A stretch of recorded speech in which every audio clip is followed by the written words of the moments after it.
تو اس کا مطلب یہ ہوتا ہے کہ ہم تسلیم کرتے ہیں کہ کوئی دستور ہے جو اس باب میں اتھارٹی قرار پاتا ہے۔ اس اصول کی روح سے یہ لازم آتا ہے کہ مسلمانوں کے ہاں بھی کوئی ایسی چیز ہونی چاہیے جسے وہ سب متفقہ طور پر مشترکہ اتھارٹی تسلیم کریں۔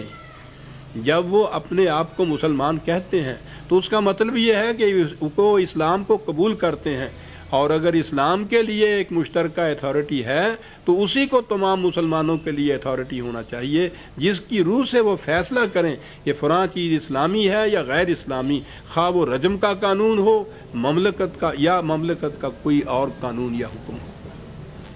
اسلام مذہب نہیں، یہ ضابطۂ حیات ہے، نظام زندگی ہے، اور اجتماعی نظام زندگی جس کے لیے ایک مملکت کی ضرورت لا ینفک ہے۔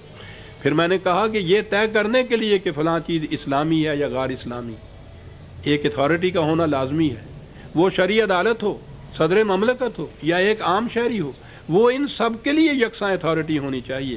اگر ہم اسے متعین کر لیں، اسے ڈیفائن کر دیں تو آدھا مسئلہ اسی وقت حل ہو جاتا ہے۔ اگر وہ مشترکہ اتھارٹی موجود ہے تو اس کا سوال ہی پیدا نہیں ہوگا کہ جو کچھ شرعی عدالت کہتی ہے وہ اسلامی ہے یا جو میں کہتا ہوں وہ اسلامی ہے۔ کیا آپ نے صدر محترم سے یہ دریافت کیا تھا؟ پھر میں نے کہا کہ ایک بات یہ بھی سن لیجئے کہ اسلامی قوانین علم و بصیرت اور کامن لا کے بہت قریب ہوتے ہیں۔ دوسری بات یہ کہ جس اتھارٹی کا میں ذکر کر رہا ہوں وہ قرآن مجید ہے، یہی اتھارٹی ہے اور یہ غیر متبدل ہے۔ جب کوئی شخص اسے اتھارٹی تسلیم کر لیتا ہے تو وہ مسلمان ہو جاتا ہے، اور جب تک وہ اسے تسلیم کیے رہتا ہے وہ مسلمان رہتا ہے۔ اس باب میں کسی کے اپنے خیال کو کوئی اہمیت حاصل نہیں ہے۔ اسلام تو ایک طرف، سیکولر قوانین میں بھی کیفیت یہ ہے کہ جب ہم کہتے ہیں کہ فلاں بات قانون کے مطابق ہے تو اس کا مطلب یہ ہوتا ہے کہ وہ فلاں قانون کے مطابق ہے۔ ظاہر ہے کہ اس کے لیے ضروری ہے کہ وہ قانون موجود ہو اور ایسا ہو جسے تمام فریق قانون تسلیم کرتے ہوں۔ اسی طرح جب ہم اسلام کی بات کریں گے، خواہ یہ ہندوستان میں ہو، خواہ سنگاپور میں، اور خواہ پاکستان میں، اور خواہ وہ کوئی عام مسلمان ہو، خواہ کسی مملکت کا سربراہ ہو، خواہ کوئی مقدس ملا ہو، ہمیں واضح کرنا ہوگا کہ کسی بات کو اسلامی کہنے کے لیے فلاں اتھارٹی ہے اور اس کے لیے واحد اتھارٹی قرآن مجید ہے۔ عزیزان من، میں ساتھ کہتا چلا جاؤں گا، وہ سوال کرتا تھا اور یہ جواب جو میں دیتا چلا جاتا تھا وہ ساتھ ہی ساتھ وہ کہتا چلا جاتا تھا کہ بات کس قدر واضح اور صاف ہو رہی ہے۔ میں اب سمجھا ہوں کہ اسلام ہے کیا اور کسی چیز کو اسلامی کہنے کے لیے شرط کیا ہے۔ مجھے خوشی ہوتی تھی اس بات کی۔ بہت تیز شیڈیولڈ ہوتے ہیں یہ لوگ صاحب، جیسا میں نے عرض کیا۔ میں نے کہا کہ قرآن ایک مکمل اتھارٹی ہے، اس میں کسی قسم کا حق و اضافہ کمی بیشی نہیں کی جا سکتی۔ اللہ تعالیٰ نے فرمایا ہے کہ یہ مکمل بھی ہے اور غیر متبدل بھی ہے، لیکن کچھ لوگ قرآن کے علاوہ اور چیزوں کو بھی اتھارٹی تسلیم کرتے ہیں۔ وہ روایات کو اتھارٹی مانتے ہیں، کچھ لوگ فقہ کو اتھارٹی قرار دیتے ہیں۔ جو کوئی 1000 سال کا عرصہ گزرا، بعض فقہا نے یہ قوانین مرتب کیے تھے، لیکن وہ قرآن قوانین نہیں تھے۔ ان میں جو قوانین قرآن کے مطابق ہیں ہم انہیں اسلامی قرار دے سکتے ہیں اس بنا پر کہ وہ قرآن کے مطابق ہیں۔ اگر ایک غیر مسلم مملکت بھی اپنے ہاں کوئی ایسا قانون نافذ کر دے جو قرآن کے مطابق ہو تو ہم کہیں گے کہ وہ قانون قرآن کے مطابق ہے، لیکن اتنے سے وہ مملکت اسلامی نہیں بن جائے گی۔ اس کے برعکس اگر مسلمانوں کی کوئی مملکت ایسا قانون نافذ کرے جو قرآن کے خلاف ہے تو ہم اسے اسلامی قانون کی حیثیت سے تسلیم نہیں کریں گے۔ بدقسمتی سے اس وقت کوئی مملکت ایسی نہیں جو قرآن کو آخری اور واحد اتھارٹی تسلیم کرتی ہو۔ وہ یا تو فقہ کو اتھارٹی تسلیم کرتے ہیں اور یا ان روایات کو جنہیں نبی اکرم صلی اللہ علیہ وسلم کی طرف منسوب کیا جاتا ہے۔ لیکن اس کے باوجود ایک اسلامی مملکت کا قیام ممکن ہے۔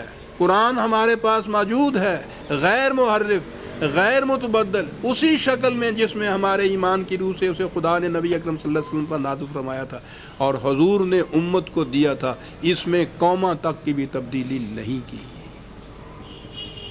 اس کی آنکھوں میں چمک پیدا ہوتی جا رہی تھی عزیزان۔ مجھے وہ لمحات ساری عمر نہیں بھول سکتے۔ بہت تیز کامن سینس کا لڑکا تھا، بڑا انٹلیکچوئل، جس نے تھڑک سے صدر مملکت سے کہا تھا کہ یہ قرآن میں نہیں ہے، تو آپ سوچتے ہیں کہ وہ یوں ہی یہ لوگ نہیں. کہا کہ یہاں کے لوگ جو ہیں، یہاں رجم کی، میں نے کہا تھا رجم کی سزا قرآنی نہیں، یہ فقہ کا قانون ہے، اور چونکہ یہ مملکت فقہ کے قانون کو اسلامی کہتی ہے، اس لیے وہ اس کو بھی اسلامی کہتی ہے. میں جب کہتا ہوں کہ خدا نے قرآن کو اتھارٹی قرار دیا ہے، تو پھر تو قرآن کو اتھارٹی قرار دینا ہوگا. اور جب یہ ثابت ہوا ہے، وفاقی شرعی عدالت نے کہا ہے کہ یہ قرآن کے خلاف ہے، تو پھر تو یہ اسلامی نہیں ہو سکتا جناب. میں نے کہا ان حکومت نے خود اپنی قائم کردہ وفاقی شرعی عدالت کے فیصلے کے خلاف جو اپیل کی ہے. اب سوال یہ ہے کہ اگر سپریم کورٹ شرعی عدالت کے فیصلے کو اب ہولڈ کرتی ہے کہ ٹھیک ہے، تو پھر یہ جو قانون نافذ کیا گیا ہے اس کو منسوخ کرنا ہوگا، اس کو غیر اسلامی قرار دینا ہوگا. اور اگر وہ اس کے فیصلے کے خلاف جاتی ہے تو یہ قانون باقی رہے گا. تو اس نے کہا کہ پھر کیا حیثیت ہوگی؟ میں نے کہا یہ میرے نزدیک یہ ہمارے ملک کا قانون ہوگا، جسے ہم اسی طرح سے، جس کی اطاعت ہم اسی طرح کریں گے جس طرح ملک کے دوسرے قوانین کی کرتے ہیں. یہ اسلامی قانون نہیں ہوگا، خواہ اس کا فیصلہ سپریم کورٹ سے بھی بالا کوئی عدالت دے دے. خدا کی عدالت سے بالا کوئی عدالت دنیا میں نہیں ہے. اس کا فیصلہ ہے کہ رجم کی سزا قرآنی نہیں ہے. صاحب ہمیں کسی اور کے فیصلے کے انتظار کی ضرورت ہی نہیں ہے. یہ تھی اس انٹرویو کی رپورٹ جو ایشیا ویک کے ایڈیٹر ان چیف نے مجھ سے کیا تھا.